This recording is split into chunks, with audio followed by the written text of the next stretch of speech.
Night 11 నుండి early morning 3 వరకు ఈ హైవేలో వెళ్ళాలి అంటే భయంతో చచ్చిపోతారు. కారణం ఏంటి అంటే ఈ హైవేలో చాలా ఆత్మలు ఉన్నాయి. అండ్ ఇది ఒక రియల్ స్టోరీ.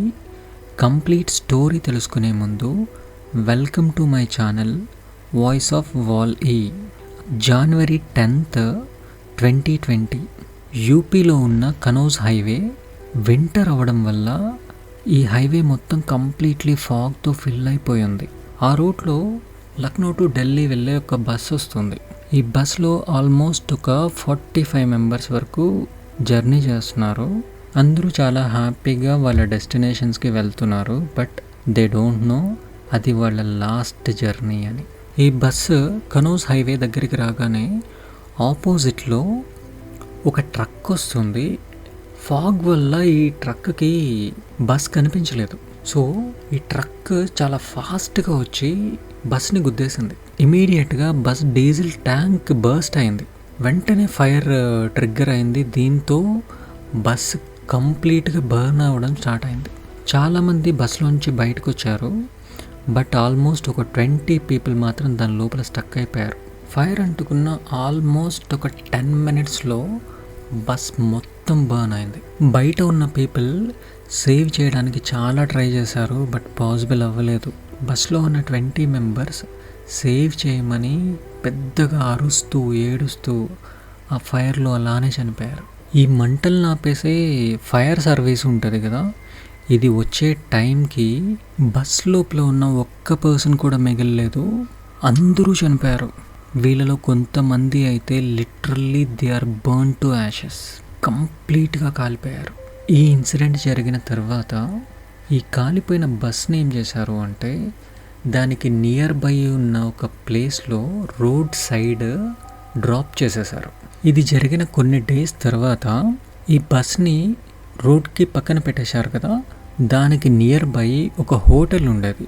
ఆ హోటల్లో వర్క్ చేసే ఒక పర్సన్కి నైట్ టైమ్ చాలా పెద్దగా అరుపులు కేకలు వినిపించాయంట. ఇంత మిడ్ నైట్ ఎవరు అరుస్తున్నారు అని వెంటనే లేచి బయటకు వచ్చి చూసినప్పుడు ఆ బస్ అతనికి బర్న్ అవుతూ కనిపించింది. అట్ ది సేమ్ టైం ఆ బస్ లోపల చాలామంది కాపాడండి అని గట్టిగా ఏడుస్తున్నట్లు కూడా కనిపించింది.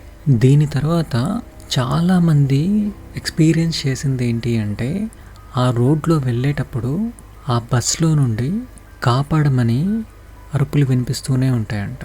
అంతేకాదు ఆ బస్కి దగ్గరగా వెళ్ళినప్పుడు బర్న్ అయినప్పుడు ఒక స్మెల్ వస్తుంది కదా, ఆ స్మెల్ కూడా తెలిసేదంట చాలామందికి. అండ్ ఒక బస్ డ్రైవర్ చెప్పింది ఏంటి అంటే తను లేట్ నైట్ బస్ని డ్రైవ్ చేసుకుంటూ వస్తున్నప్పుడు ఆపోజిట్లో ఒక బస్సు చాలా ఫాస్ట్గా వస్తుందంట. భయంతో ఇతను బస్ ఆపేశాడు. ఆపి చూస్తే ఆపోజిట్లో ఎలాంటి బస్ లేదు. అండ్ ఇదే కాదు, ఇక్కడ చాలామంది చెప్తారు ఆ బస్సు చాలామందికి ఇప్పటికీ కూడా కాలిపోతున్నట్లే కనిపిస్తుందంట. దాంట్లో నుండి అరుపులు కేకలు చాలామంది ఎక్స్పీరియన్స్ చేశారు. So that's it guys. And ఇవన్నీ కూడా గూగుల్లో అవైలబుల్ ఉన్నాయి. అండ్ సాడెస్ట్ థింగ్ ఏంటి అంటే ఈ బస్లో చనిపోయిన పీపుల్ ఉన్నారు కదా, వీళ్ళ బాడీ రిమైనింగ్స్ ఉంటాయి కదా, ఆ బోన్స్ కానీ యాషెస్ కానీ వాళ్ళ డ్రెస్సెస్, కాలిపోయిన డ్రెస్సెస్ ఉంటాయి కదా, అవి టిల్ నౌ ఆ బస్లో ఉన్నాయి. చాలామంది వాళ్ళ ఆత్మకి శాంతి కలగాలి అని అక్కడ పూజలు కూడా చేశారు అంట. బట్ ఇప్పటికీ కూడా వాళ్ళ ఆత్మలు అక్కడే ఉన్నాయి. సో ఇది guys. And 3 days back Kurnool దగ్గర కూడా ఒక బస్ యాక్సిడెంట్ అయి కాలిపోయింది కదా, ఇందులో కూడా చాలామంది చనిపోయారు. నాకు ఇక్కడ ఒక పాయింట్ షేర్ చేసుకోవాలి అనిపించింది. జర్నీస్ని ఎలాగో మనం అవాయిడ్ చేయలేము. మీరు బస్ బుక్ చేసుకునే టైంలో ఈ నాన్ ఏసీ బస్సెస్ ప్రిఫర్ చేస్తే బెటర్ ఏమో అని నాకు అనిపించింది. ఎందుకంటే అట్లీస్ట్ దీంట్లో మనం విండోస్ని ఓపెన్ చేయగలం కదా. ఇప్పటి వరకు రికార్డ్స్లో బర్న్ అయిన majority of the buses AC, sleeper, ఈ కైండ్ ఆఫ్ బస్సెస్. ఈ నాన్ ఏసీ బస్సెస్ కూడా బర్న్ అవుతాయి, బట్ డ్యామేజ్ కొంచెం తక్కువే ఉంటుంది. మీరు మీ ఫ్యామిలీస్కి చాలా చాలా ఇంపార్టెంట్. మీరు హ్యాపీగా హెల్తీగా ఉండాలని కోరుకుంటున్నాను. So that's it guys. ఇంకో స్టోరీతో వెల్కమ్ బ్యాక్. లైక్ చేయండి, షేర్ చేయండి అండ్ ప్లీజ్ సబ్స్క్రైబ్ చేయండి. Thank you so much. Have a great day.